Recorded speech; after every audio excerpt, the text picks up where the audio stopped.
आइए जानते हैं धनुराशि वालों के बारे में 2024 जून का महीना किस प्रकार व्यतीत होगा। तो जितने भी सैजिटेरियंस मेरे साथ यहाँ उपस्थित हैं, ये प्रेडिक्शंस आप सभी के लिए हैं। शुरू करने से पूर्व भी आप सभी को विदित करा देना चाहती हूँ कि हम जो यहाँ राशिफल लेते हैं चंद्र राशि के हिसाब से है, कृपया इसको सन साइन से कंफ्यूज मत कीजिएगा। तो आइए जानते हैं सैजिटेरियंस के लिए महीना कैसा व्यतीत होगा। तो हम देखते हैं फोकस विहीन हो रहे हैं आप, ये सारांश है। अब मैरिड अनमैरिड कपल्स पे अगर हम जाएं तो आपका अपने पार्टनर पे फोकस नहीं है ज़्यादा, आप और चीज़ों में उलझते जा रहे हैं। कभी कोई कार्य क्षेत्र आ गया, कभी कुछ आ गया, ये तो सभी के जीवन में सामान्य रूप से चलता रहता है। लेकिन हर व्यक्ति को उसका समय देना बहुत आवश्यक है, हर विषय को उसका समय देना बड़ा आवश्यक है, अदरवाइज प्रॉब्लम क्रिएट हो जाती है। ठीक, तो आपने अपने कपल में आपके जो पार्टनर हैं, आपकी वाइफ हैं, आपके हस्बैंड हैं, या आपके जो मित्र हैं, जो आपके फ्रेंड हैं, जो आपके साथ रिलेशनशिप में हैं, उनको आपने पूर्ण टाइम देना है, कम्युनिकेशन देनी है। अदरवाइज मिसकम्युनिकेशन की वजह से या लैक ऑफ कम्युनिकेशन की वजह से दूरियां आ सकती हैं आपके बीच में। ठीक, अब हम आगे चलते हैं कर्म क्षेत्र की तरफ। तो चाहे जॉब हो चाहे बिजनेस हो, लैक ऑफ फोकस की वजह से आप हानि उठा सकते हैं।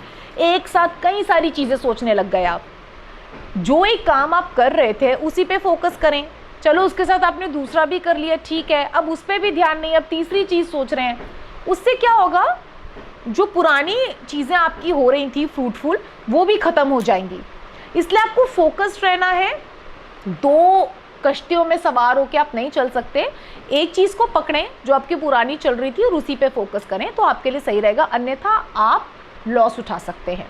ठीक, आगे बढ़ते हैं स्टूडेंट्स की तरफ। तो स्टूडेंट्स का भी फोकस पढ़ाई में बिल्कुल नहीं है, पता नहीं कहाँ फोकस है आप सभी विद्यार्थियों का। तो विद्या ही आपका अर्थ होना चाहिए, फोकस बनाइए। हनुमान चालीसा का पाठ रोज कीजिए और हनुमान जी को बोलिए कि आप ज्ञान के देव हैं, है ना।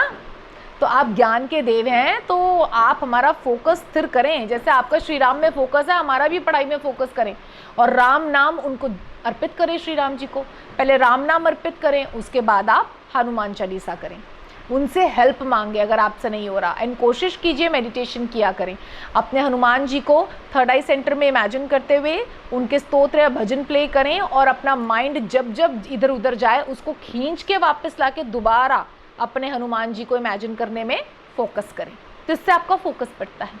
ठीक, अब हम आ जाते हैं रोगों की तरफ। तो खास रोग नहीं है, बस ये है कि लापरवाही की वजह से परेशानी, बुखार, जुकाम, पेट खराब हो सकता है, क्योंकि लापरवाही है।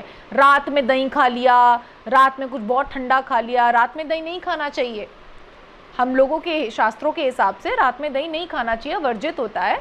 रात में दही खा लिया या चलते चलते नीचे गिर गए, लापरवाही की वजह से चोट लगना, बीमार हो जाना, इस तरीके के योग है छोटे मोटे।